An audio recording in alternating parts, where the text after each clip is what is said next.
Quero convidar os irmãos a abrirem a palavra do Senhor lá em Efésios capítulo 4. Vamos ler a partir do verso 7 até o verso 12.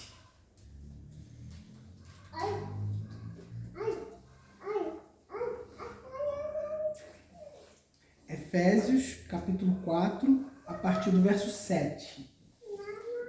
Efésios, Novo Testamento. Deixa eu ver as crianças aí.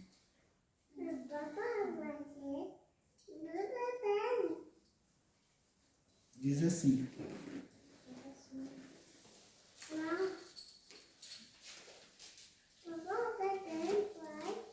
e a graça foi concedida a cada um de nós, segundo a proporção do dom de Cristo. Por isso diz: quando ele subiu às alturas, levou cativo o cativeiro e concedeu dons aos homens. Ora, que quer dizer subiu, senão também havia descido até as regiões inferiores da terra? Aquele que desceu é também o mesmo que subiu acima de todos os céus, para encher todas as coisas. A ele mesmo concedeu uns para apóstolos, outros para profetas, outros para evangelistas, outros para pastores e mestres, com vista ao aperfeiçoamento dos santos, para o desempenho do seu serviço, para a edificação do corpo de Cristo. Senhor, nós agradecemos a Ti, Pai, pela Tua palavra e acreditamos, ó Deus, que a Tua palavra é viva e eficaz, mais cortante do que espada de dois gumes. Ela consegue discernir as intenções e o coração do ser humano. Ela divide juntas e medulas. O Senhor é aquele que nos guia em toda a verdade. E agora, nesse momento, nós pedimos ao Senhor, Pai, que nos ajude na compreensão da Sua palavra. Que nos ajude, Senhor, no entendimento daquilo que o Senhor deixou revelado, para que possamos viver para a Tua glória, nos alegrando em Ti e cumprindo, Senhor, o mandamento que o Senhor nos deu aqui na terra. Em nome de Jesus, Pai. Amém. Meus irmãos, aqueles que gostam de pintura e desenho, aqueles que gostam de desenhar e pintar, quando um artista ele vai compor um quadro, ele precisa prestar bastante atenção na harmonia desse quadro. Ele precisa prestar atenção em todos os detalhes individuais também desse quadro. Se um artista ele vai compor uma cena de pintura e ele vai, por exemplo, desenhar uma família se divertindo, pode ser que ele tenha que colocar lá a figura humana da esposa, a figura humana do marido, as crianças. Criança sempre tem também um animalzinho, né? Um cachorrinho, um gatinho, no meio de um lugar bonito. Mas alguma coisa precisa também acontecer ali, que é você olhar para aquele ambiente e sentir que está integrado. Sentir que existe uma integração, que as coisas não estão perdidas. Elas não estão misturadas. Que você não tem uma cor aqui que não faz o menor sentido. Que você não tem uma coisa acontecendo aqui que não faz o menor sentido. Obviamente eu estou falando de arte que faz sentido. Que precisa comunicar alguma coisa que faz sentido. Então, uma coisa que precisa ser observada é que existe coisas individuais acontecendo ali. Mas também existe uma unidade. As coisas individuais que estão acontecendo ali, elas levam também para uma unidade, para uma harmonia. Na música a mesma coisa. Se eu olho para um flautista e ele começa a tocar uma melodia na flauta, ou um violinista ele começa a tocar uma melodia no violino, aquilo apresenta um aspecto individual da música, que é a melodia. Mas também existe aquele que toca numa orquestra. Ele é um indivíduo. Ele é importante. Mas também vão haver outros instrumentos ali, criando o quê? Uma harmonia. Quando eu pego um violão, um piano e começo a tocar notas separadas, eu tenho uma melodia. Mas quando eu toco os acordes, que são várias notas unidas, eu tenho uma harmonia. Então o apóstolo Paulo, aqui no início do capítulo 4, ele vai falar sobre a harmonia. Ele vai iniciar falando sobre a unidade da igreja. Ele vai falar sobre a humildade, a mansidão, a longanimidade, a questão necessária da gente precisar suportar uns aos outros em amor e viver entendendo que o Espírito Santo, ele é que promove essa unidade. A unidade não é uma coisa forçada. A unidade não é algo que eu vou dizer assim, vamos lá, igreja, vamos fazer unidade, vamos criar aqui um conselho das igrejas evangélicas de Bom Sucesso, de Teresópolis, de Santa Rosa. Vamos criar aqui vamos lá ver se a gente consegue criar uma harmonia lá com os padres daqui, da região, com as pessoas de outras religiões que não são cristãs. Não vai dar harmonia. Porque a harmonia ela é promovida pelo Espírito Santo. Esse vínculo é promovido pelo Espírito. E seria muito bom se a gente tivesse assim, bom, existe uma confissão de fé.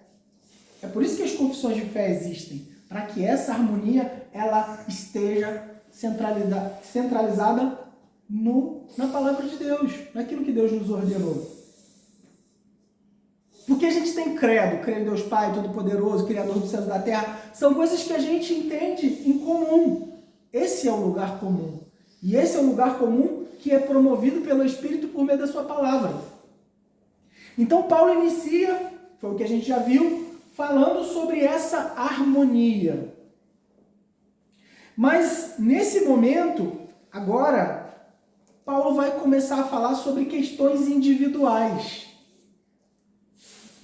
Ele vai falar sobre essa graça concedida a cada um individualmente, que dão características individuais e diferentes a cada um de nós, que são dons dados por Deus.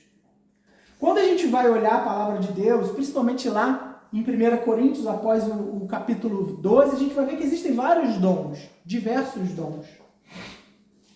Mas Paulo aqui nesse momento ele vai destacar alguns. E aí no verso 7 ele vai dizer que a graça foi concedida a cada um segundo a proporção do dom de Cristo. Então, esse dom, os dons, ou essa graça, que são termos similares, dom, graça, é algo que Deus dá, que vem do próprio Deus, que é a favor do próprio Deus na vida de cada um dos indivíduos. Então vamos lá, eu vou fazer uma força para ter dom. Eu vou pagar para ter dom. Vocês percebem que em Atos dos Apóstolos houve um homem que quis fazer isso. Ele quis pagar para ter dons. Ele quis pagar para ter dons do Espírito que foi atribuído aos apóstolos. E a gente vai falar sobre isso. Esses dons são concedidos por Deus. E são concedidos para aqueles que têm o Espírito. E a partir do momento que você recebe Cristo, Deus dá os dons, dá dons. Dons especiais. E o que é concedido por Deus, que não é aquilo especial, talvez que seja para trabalhar na obra do Senhor ou edificação da igreja, que talvez a gente entenda que não é algo sobrenatural, também são dons. Também são dons. Porque tudo é dado por Deus. Deus nos dá também talentos.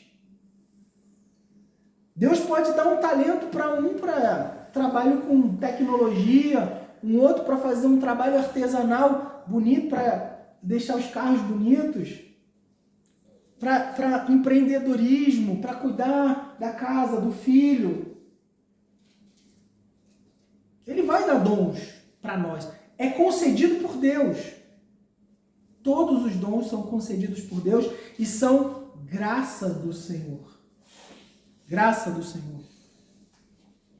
E o primeiro dom que nós recebemos aqui, que ele já destaca nos primeiros capítulos, é o dom da salvação. E esse é o dom que nós estamos dentro de um lugar comum. Qual é o lugar comum desse dom? É o dom que todos aqueles que se voltam para Cristo em arrependimento, eles foram eleitos e chamados por Deus em algum momento. E aí a gente trabalha a unidade baseada nesses dons. Todos nós temos esse, aqueles que se voltam para Cristo e fazem parte da igreja, os santos do Senhor, eles têm esse dom, o dom da salvação. O dom da fé, para crer no Senhor, para crer na palavra de Deus. Meus irmãos, a gente pode achar que isso não é um dom muito que dá ibope, né? Porque eu vou falar sobre isso, né? O dom que chama a atenção das pessoas. Mas fé é um dom maravilhoso que às vezes a gente não entende. Como que a gente pode acreditar em coisas que não se acredita naturalmente? Como que eu posso ler? Eu não preciso sentir absolutamente nada. Mas eu olho para essa palavra aqui e eu creio. Eu creio que um homem idoso levantou um povo no deserto, mas antes dele entrar no deserto, ele abriu o mar, dividiu a água do mar de um lado para o outro. Isso é um absurdo para mim. Todos nós acreditamos nisso. Quem não tem a fé vai fazer cálculos matemáticos para entender o vento do período e se ali realmente daria para um povo passar, porque não é lógico. A fé que nós temos faz a gente acreditar numa coisa absurda, por exemplo, de um homem ficar 3 dias dentro da barriga de um grande peixe, que é Jonas. A gente não fala assim, eu não questiono isso. Mas por que eu não questiono? É uma coisa totalmente absurda. É algo absurdo você acreditar que um homem conseguiu ficar 3 dias dentro da barriga de um peixe. A gente ficar 5 minutos sem ar, a gente morre. É total absurdo a gente acreditar que um homem junto com um monte de animal ficou dentro de um barco, navegando, um barco com tecnologia muito diferente da tecnologia que a gente tinha nesse tempo que a gente tem hoje, né? E esse barco não afundar com aquele monte de animal, só com madeira e o betume para selar. Como que isso não entrou água naquele barco? Como é que os engenheiros explicam isso? É um absurdo a gente pensar numa pessoa que já estava 3 dias enterrada. E Jesus chama esse homem e fala assim, vem para fora, Lázaro. E o sujeito já não estava com cheiro nem bom, mas 3 dias sem vida. Já foram em funeral? Como é que é? A pessoa gelada, morta ali, dura, mexe, parece uma pedra. É horrível. Ele estava 3 dias. É um absurdo a gente acreditar nisso. É um absurdo a gente acreditar que uma mulher que não teve contato íntimo com um homem engravidar. Do nada. É mais fácil a gente acreditar como José possivelmente poderia estar pensando antes do anjo aparecer para ele em sonho. Ela fez alguma coisa errada aí. Mas é um absurdo. É um absurdo.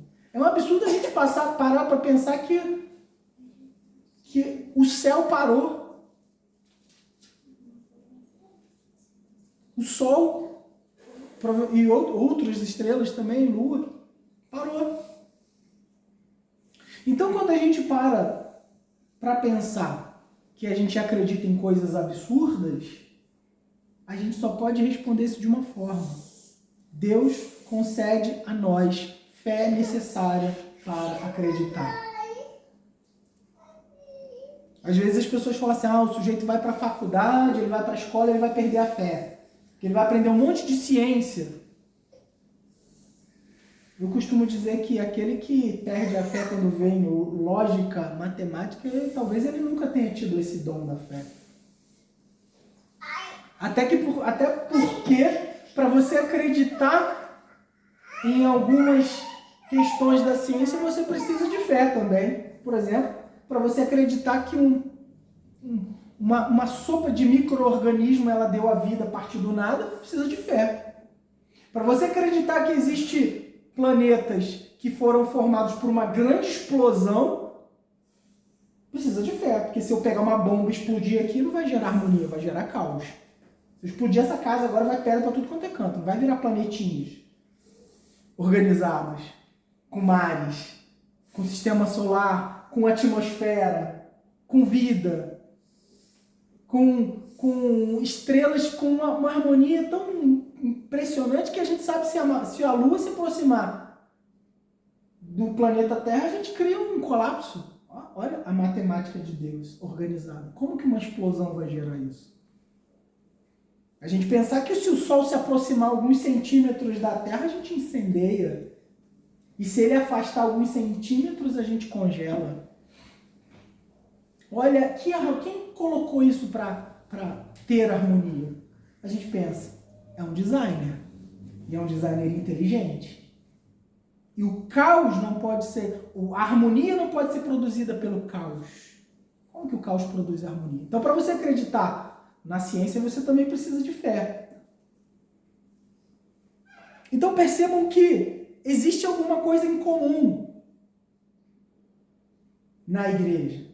E é o dom da fé. Quantas vezes pregaram o evangelho para esse que vos fala aqui? Eu ria. Eu achava uma coisa mais absurda e mais cômica, para não usar uma palavra pior aqui. Mas um dia, o Todo-Poderoso Deus, quem sou eu para resistir a Ele? Quem sou eu para resistir ao Espírito Santo? Concedeu esse dom. E eu passei a acreditar. Da mesma forma, a gente pode avaliar assim, gente, como eu consigo acreditar em tantas coisas que não fazem o menor sentido. Então, Paulo ele vai sair desse todo e ele vai começar a ser mais específico. Então, esse dom é concedido. Os dons, meus irmãos, não são brinquedos. Dons não é brinquedo. Os dons do Espírito não são concedidos às pessoas para que elas possam dizer, eu tenho e você não tem. Já viu brincadeira, né? Quando eu era criança era assim. Eu pegava, a gente ganhava comida em casa, um doce, uma fruta, alguma coisa bem gostosa. E aí todo mundo comia e eu escondia. Aí quando todo mundo terminava, eu falava assim, eu tenho e você não tem. Acabou o seu, mas ainda tem o meu. Aí eu ficava mostrando meu doce assim para os outros. Dom não é assim. Não é para dizer que você tem e o outro não tem. Mas é para a edificação. E aí, no verso 8, ele vai dizer, por isso diz, quando ele subiu às alturas, levou cativo o cativeiro e concedeu dons aos homens. Eu vou ler o verso 9 também, e diz assim, ora, que quer dizer subiu, senão também que havia descido até as regiões inferiores da terra. Aquele que desceu é também o mesmo que subiu, está acima de todos os céus para encher todas as coisas. Então, aqui a gente está falando sobre a humilhação de Cristo. Talvez é bem mais simples do que muitas pessoas tentam explicar esse texto. Mas ele fala sobre a humilhação de Cristo. Porque aquele que subiu, verso 8. O que quer dizer subiu, verso 8? Senão também havia descido. Então, a humilhação de Cristo, ela vem por meio da sua encarnação. Entendam, é humilhante. Um Deus Todo-Poderoso se fazer um homem. Ele abriu mão da sua glória, abriu mão de todo o seu poder, da sua harmonia com a Trindade, e ele se faz homem, se humilhando, passando por todo o nosso processo aqui de encarnação, quer dizer, foi lá, se tornou uma criancinha bem pequenininha, esteve no ventre da sua mãe, nasceu, viveu aqui. Mas a gente poderia talvez dizer que ele tenha tido uma vida maravilhosa. Ele foi um rei, né? Ele estava sendo cogitado a ser rei, numa expectativa de ser rei. Até o rei Herodes estava com tanto medo disso que ele mandou matar todas as crianças pequenas da época de Jesus, porque ele queria matar Jesus, porque Jesus foi adorado pelos magos do Oriente. E eles chegaram diante de Herodes e Herodes falou, eu quero ir lá adorá-lo também. Mas eles entenderam que não era. Porque ele queria realmente matar Jesus. Mas esse rei, ele não veio para desfrutar de uma glória, talvez de que a monarquia hoje nos apresente. A gente pode falar de monarquia, mas a gente pode falar também de governantes. Eu fiquei sabendo que no Congresso Nacional e nos políticos existe um funcionário para ficar abrindo a porta para o parlamentar passar. Ele está acostumado com aquilo. Ele não abre nem a porta. Leva toda hora, quer água? Está servindo. É uma comida boa ali? Está servindo. Ganha bem. Tem segurança. Tem todos os privilégios. Jesus não foi assim. Ele aprendeu a trabalhar desde criança com seu pai, ser carpinteiro.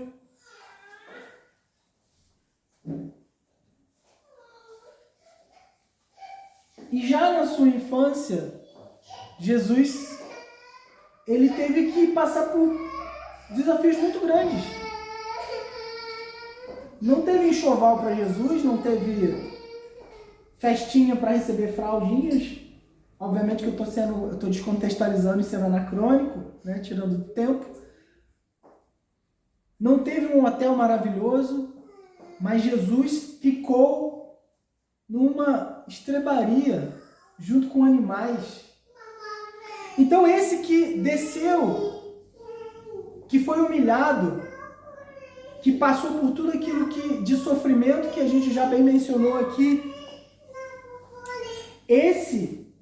ele subiu, está assentado à direita de Deus Pai Todo-Poderoso, acima dos céus, e diz aqui, verso 9, ora, aquele que subiu, o que quer dizer subiu, senão também que havia descido até as regiões inferiores da terra, quer dizer, até esse lugar inferior aqui da terra.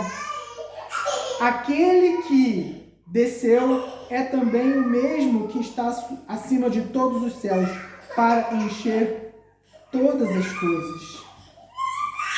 Lá no verso 8, quando diz que ele tomou cativo o cativeiro, é uma imagem como se fosse um general de guerra que invadiu um país, que esteve nesse país, e ele resgatou um povo Quer dizer, ele é o cativo, ele tomou o cativo, o cativeiro, ele pegou esse povo que era escravo do diabo, escravo do mundo, escravo da carne. E eu não quero dizer a vocês que nós não teremos mais problema com a carne, com o mundo e com o diabo. Não é porque a gente foi batizado que nós não teremos mais problemas com o diabo, nem com a carne, nem com o mundo. Todos nós, como cristãos, nós vamos ter que lutar contra a nossa carne. Contra a mentira, contra a preguiça, contra o desânimo, contra querer fazer as coisas com mais facilidade fora da lei. A gente vai ter problemas com a influência do mundo. Ontem eu estava falando até, a gente estava comentando num filme que teve aí da Marvel, tanta coisa ruim. Um filme que a gente viu quando era criança que ensinava o homem a ser um herói, a defender os mais fracos. Filme terrível. Terrível. Porque o mundo e o sistema do mundo querendo perverter todas as coisas. E não é porque a gente se tornou cristão ou vive na igreja que a gente não vai ter que lidar com os problemas do mundo. Não é porque nós somos cristãos que nós não vamos ter problema com o diabo. E eu não estou falando aqui que o diabo vai possuir ninguém aqui, vai entrar no corpo de ninguém e a gente vai ter que fazer exorcismo com o cristão. Mas nós teremos problemas com o diabo, sim. Porque ele é o acusador. Ele vai querer destruir a vida das pessoas. Ele tentou com Pedro. Ele tentou e conseguiu com Judas. Ali, discípulos, estavam com Jesus. Paulo, em algum momento, teve problemas. Ele teve a petulância de chegar diante do próprio Jesus e olhar para as necessidades de Jesus, de fome, depois de um jejum de 40 dias, e dizer, por que você não pega essa pedra e transforma em pão? E olhar para Jesus e considerar Jesus como alguém que poderia desejar as coisas boas desse mundo e dizer, se você prostrado me adorar, tudo que é isso daqui, eu vou te dar. Jesus vence ele com a palavra, não só de pão viverá o homem, mas de toda a palavra que procede da boca de Deus. Jesus vence ele na palavra mais uma vez, dizendo, somente ao Senhor teu Deus se prostrará e só lhes dará culto.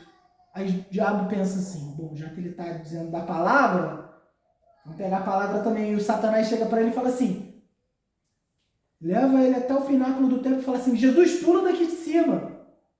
Porque está escrito. Olha como é que o diabo faz, ele usa até a Bíblia. Porque está escrito que você vai dar as ordens aos seus anjos e ele te livrará. Porque ele está citando o Salmo 91. Então ele queria, não, vamos provar que eu sou Deus aqui mesmo, todo-poderoso, e que os anjos estão me servindo e eu vou pular daqui abaixo. E aí Jesus diz, arreda-te de mim, Satanás. Ele vai dizer, não tentarás o Senhor teu Deus. Satanás manipula até com a própria palavra. Então, meus irmãos, nós teremos desafios sim, mas ele levou cativo o cativeiro. Ele que desceu, que se humilhou, e a gente pode ver essa humilhação de Cristo que eu mencionei naquele texto famoso lá de Filipenses, capítulo 2, a partir do verso 5, que diz, ele nos convidando, tende vós o mesmo sentimento que houve também em Cristo Jesus, pois ele, subsistindo em forma de Deus, não julgou como usurpação ser igual a Deus. Antes a si mesmo se esvaziou, assumindo a forma de servo, tornando semelhança de homem, e reconhecido em figura humana, a si mesmo se humilhou, tornando-se obediente até a morte e morte de cruz. Pelo que também Deus o exaltou sobremaneira e lhe deu um nome que está acima de todo nome, para que ao nome de Jesus se dobre todo o joelho no céu, na terra e debaixo da terra, e toda língua confesse que Jesus é o Senhor, para a glória de Deus Pai. Então, a experiência de humilhação, depois veio uma experiência de exaltação.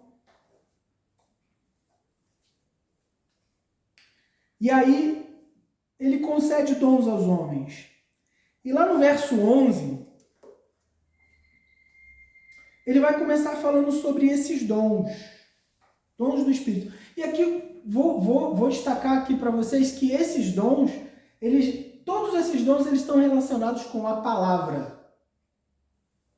Ele não está se limitando a fazer um tratado a respeito dos dons, mas ele está falando de dons relacionados à palavra, para a edificação da igreja. E aí ele vai dizer, e ele mesmo concedeu uns para apóstolos, outros para profetas, outros para evangelistas e outros para pastores e mestres, com vistas ao aperfeiçoamento dos santos para o desempenho do seu serviço para a edificação do corpo de Cristo. Então, é importante a gente entender que esses dons são concedidos por Deus. Lá em 1 Coríntios, no capítulo 12, no verso 11, diz assim, mas um só e o mesmo Espírito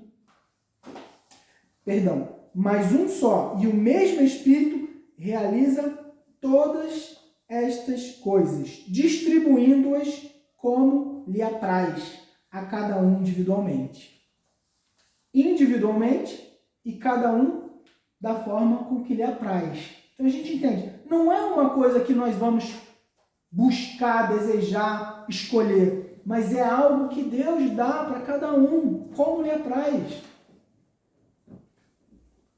Tem um amigo meu, que é professor de um seminário, reitor de um seminário, onde eu dou aula também, um grande amigo. Ele escreve centenas de páginas por dia. Eu não consigo escrever 3.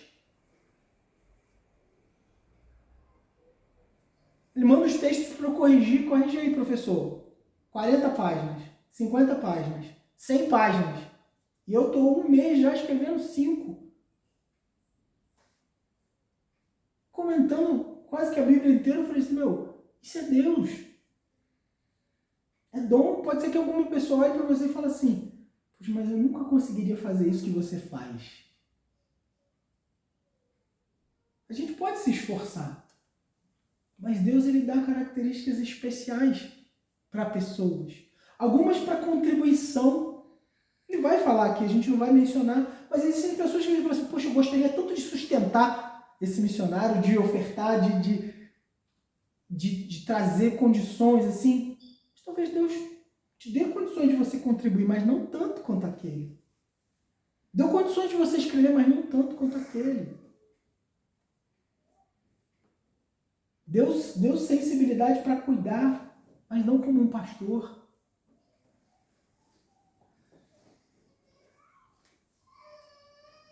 Então os dons da palavra, ele começa destacando o primeiro dom, os apóstolos. O primeiro que ele diz aqui, lá no verso 11, é ele mesmo concedeu uns para apóstolos. Meus irmãos, um apóstolo, ele tinha que ter algumas características. A gente sabe que existiam pessoas que seguiam Jesus, que eram discípulos de Jesus, estavam juntos. Do meio desses discípulos, ele separou ali alguns 70, e desses 70 ele separou 12. 12 para serem os seus apóstolos. E em um sentido, essa palavra apóstolo, ela quer dizer enviado. E ele pega uma característica de um mensageiro do imperador romano, que também era chamado de apóstolo. Mas é interessante que esse apóstolo, esse enviado do imperador, ele não podia falar absolutamente nada que não fosse aquilo que o imperador mandasse. Então ele lia, não podia acrescentar absolutamente nada, porque ele poderia até morrer. Então esse apóstolo, quando ele era enviado pelo imperador para dar algum recado, ele dava o recado e a pessoa fazia uma pergunta, ele não podia responder mais nada, porque era só aquilo que ia falar. Da mesma forma, Jesus ele separa 12 apóstolos. Por que 12 apóstolos? Para que eles pudessem pregar a doutrina de Jesus. Quando a gente olha para o Antigo Testamento, a gente fala a palavra de Deus. Quando a gente olha para o Novo Testamento, a gente fala, é a palavra de Deus. Porque é a doutrina dos apóstolos. Aquilo que foi caracterizado, aquilo que foi transmitido por Jesus. E eles transmitiram a outros e registraram aqui na palavra do Senhor. Então, por isso que a gente pode confiar. Porque eram aqueles que caminharam com Jesus e foram separados pelo próprio Cristo para ser chamado de apóstolos. E aí fica aquela pergunta, existem apóstolos hoje? Não. Jesus separou os 12. Um se desviou, eles chamaram Matias e Paulo, que viu Jesus. E tem os seus textos confirmados pelo apóstolo Pedro. Então, existem características que podem dizer se uma pessoa é apóstolo ou não. Eu destaco isso porque hoje tem muitas igrejas que se chamam de igrejas apostólicas. Igrejas apostólicas, biblicamente falando, é igrejas que vivem a doutrina dos apóstolos. Igrejas apostólicas não quer dizer que ela é governada por um apóstolo, porque não existe mais apóstolo hoje. Tem muita gente falando assim, Jesus me chamou para ser apóstolo. Isso tem um peso de autoridade muito grande, porque a palavra dele tem o mesmo peso da palavra de Deus, e não é assim. Então, existem algumas características. Lá em 1 Coríntios, no capítulo 9,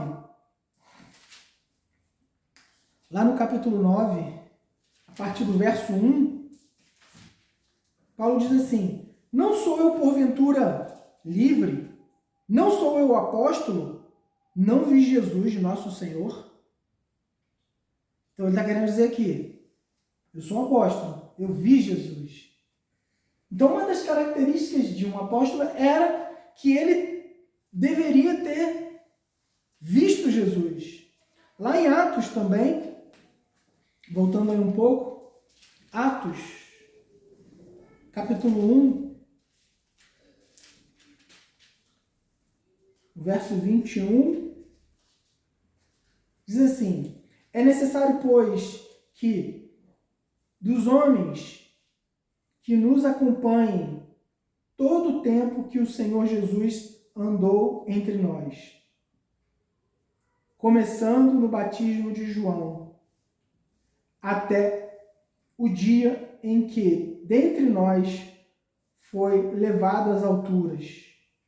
Um destes se torne testemunha conosco na sua ressurreição.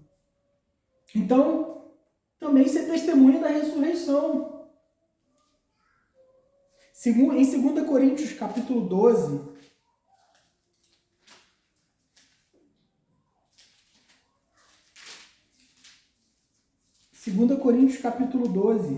no verso 12, diz assim, pois as credenciais do apostolado foram apresentadas no meio de vós, com toda persistência, por sinais, prodígios, poderes e poderes miraculosos.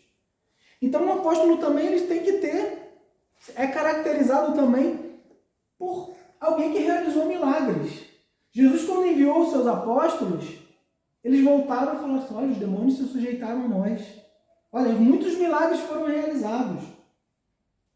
E não é esse milagre que a gente vê hoje em dia aí, né? Que, eu tô com uma dor de cabeça, chama um apóstolo aí moderno. O apóstolo moderno ora, o sujeito, a dor de cabeça dele não melhora nada, e ele fica naquela pressão psicológica dizendo que ele precisa dizer. Senão a câmera, tá todo mundo voltando ali, ele vai dizer que não foi curado? Uma manipulação mental? Mas não, gente, se houvessem apóstolos hoje, não precisaríamos de médico. Porque Deus deu aquele dom de ele orar e a pessoa ser curada instantaneamente. Um cara que não andava, ele começou a andar. O sujeito que era cego passa a ver. Então, uma testificação por meio de milagres. Então, hoje a gente não pode considerar, mas existe, aí a gente pode considerar, por exemplo, no sentido da palavra, do enviado. Né? Não aquele apóstolo que cessou no primeiro século, mas talvez, se a gente for considerar a palavra apóstolo de enviado, a gente pode considerar um missionário, né? Um missionário que está indo a outros povos. Não que ele tenha autoridade apostólica, mas no sentido da palavra ele está sendo uma pessoa enviada. Mas esses dons da palavra, nesse sentido da autoridade apostólica, se restringiram aos 12 discípulos e a Paulo.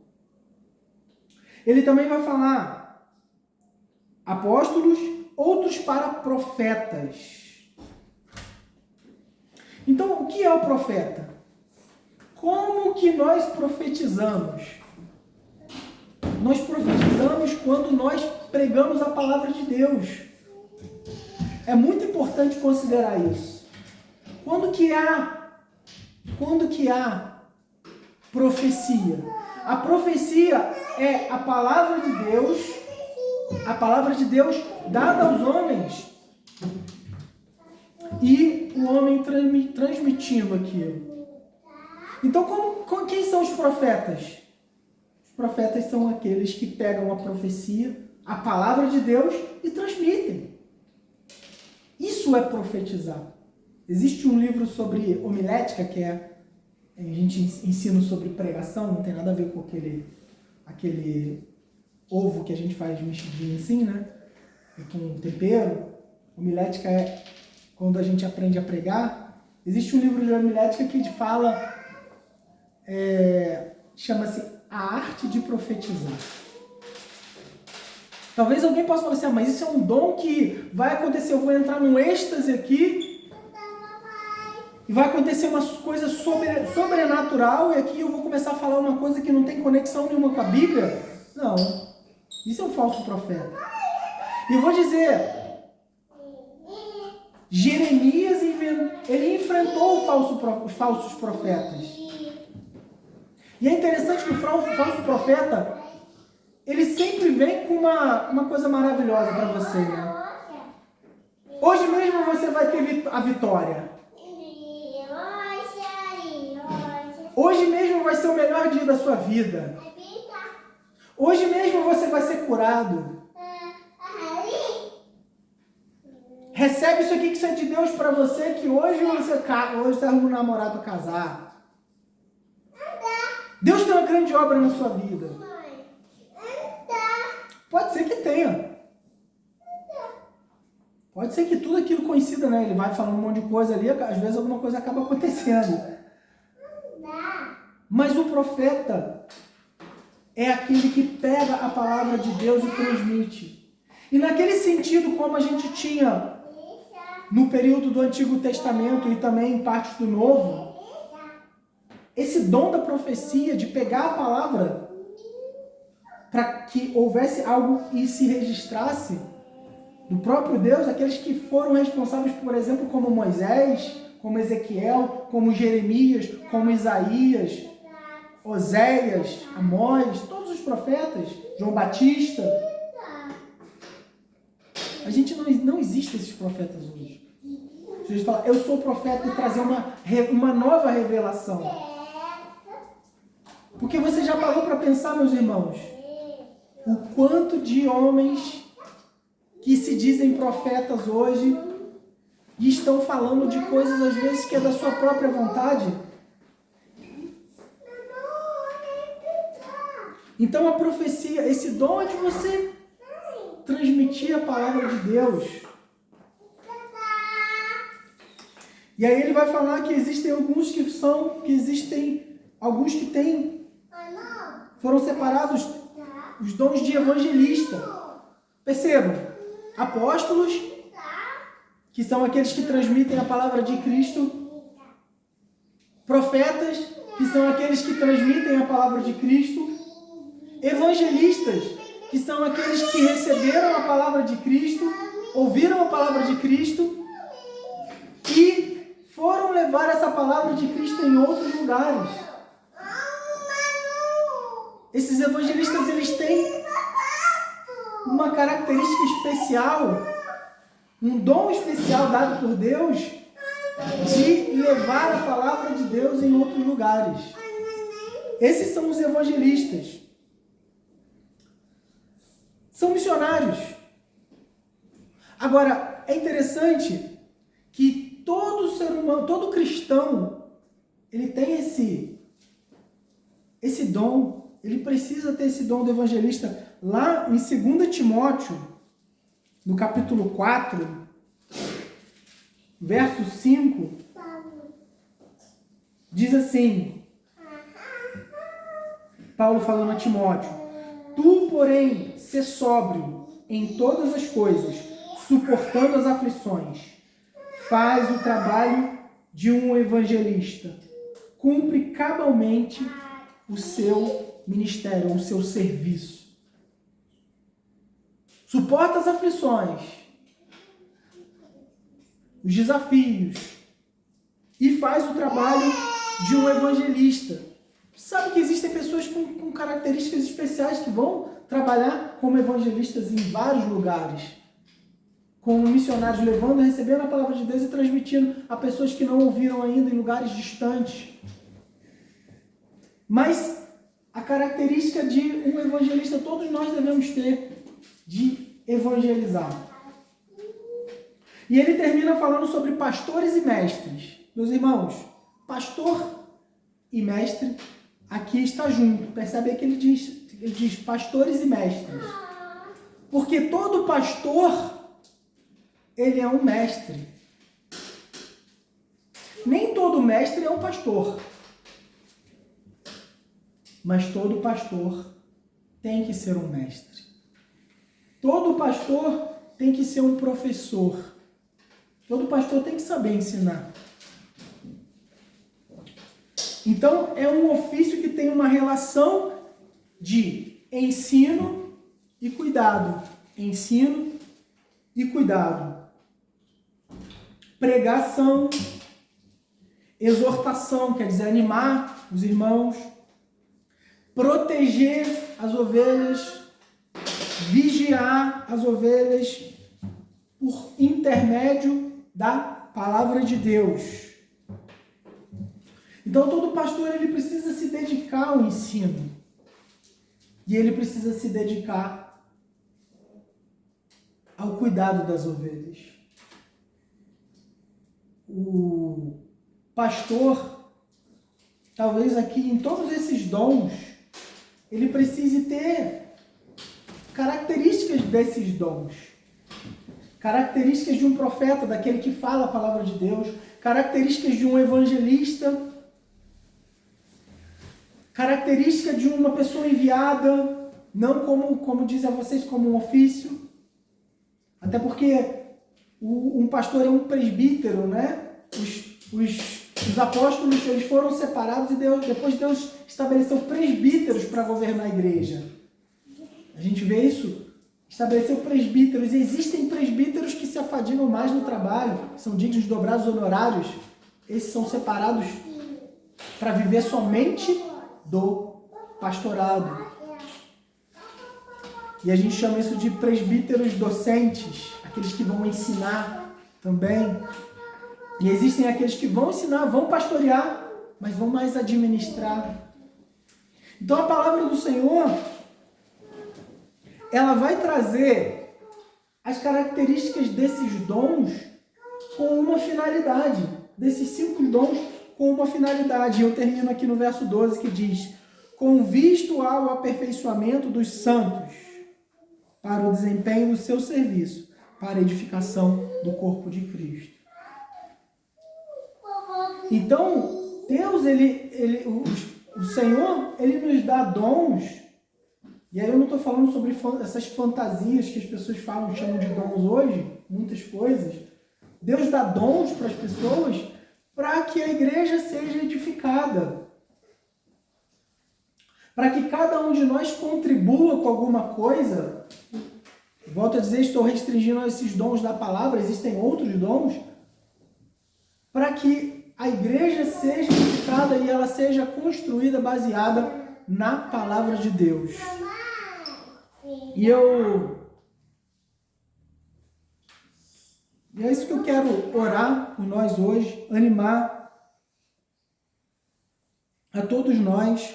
A palavra também diz, buscar com zelo os melhores dons. Quer dizer, nós temos dons já, mas ele vai dizer principalmente, o apóstolo Paulo vai dizer principalmente, que profetizeis. Quer dizer, principalmente que você pregue a palavra de Deus. Principalmente que você escute a palavra de Deus e transmita essa palavra. Quer dizer, principalmente, desenvolva esse hábito de profetizar. Aonde nós estivermos, no nosso trabalho, nos nossos cursos, nos nossos convívios. A palavra do Senhor está sempre na nossa mente, que a gente possa transmitir essa palavra, para que pessoas possam receber Jesus, para que pessoas possam ser aconselhadas, para que pessoas possam ser exortadas, para que pessoas possam ser animadas, para que pessoas possam ser corrigidas e encontrem o Senhor. Para que haja edificação na igreja do Senhor. Eu quero convidar você agora para que a gente ore.